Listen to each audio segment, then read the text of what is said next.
Manon Lescaut, bon,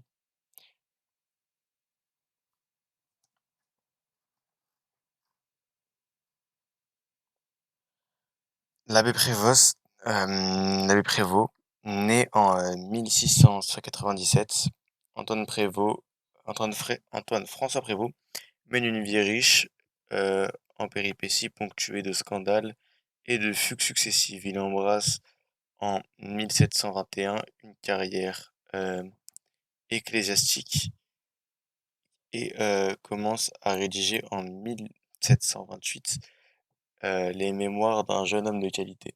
Mémoires et aventures d'un jeune homme de qualité. Mais il rejette la vie religieuse, fuit en Angleterre puis en Hollande, où il se lie avec Hélène Eckard, une aventurière. Il rédige alors l'histoire du Chevalier des Grieux et de Manon Lescaut, un roman à forte composante autobiographique.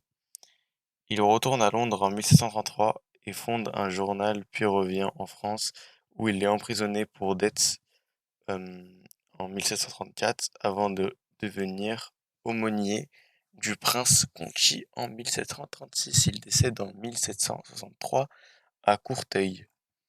Euh, euh, Manon Lescaut ne représente que le septième tome des Mémoires et Aventures d'un jeune homme de qualité, mais il s'agit sans conteste de l'œuvre la plus connue de l'abbé Prévost.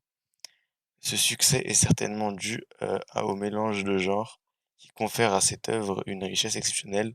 L'histoire du Chevalier des Grieux tient en effet à la fois aux tragédies du roman d'aventure et du roman d'analyse psychologique. C'est aussi une œuvre à dimension morale qui vise à mettre en garde contre les ravages de la passion amoureuse.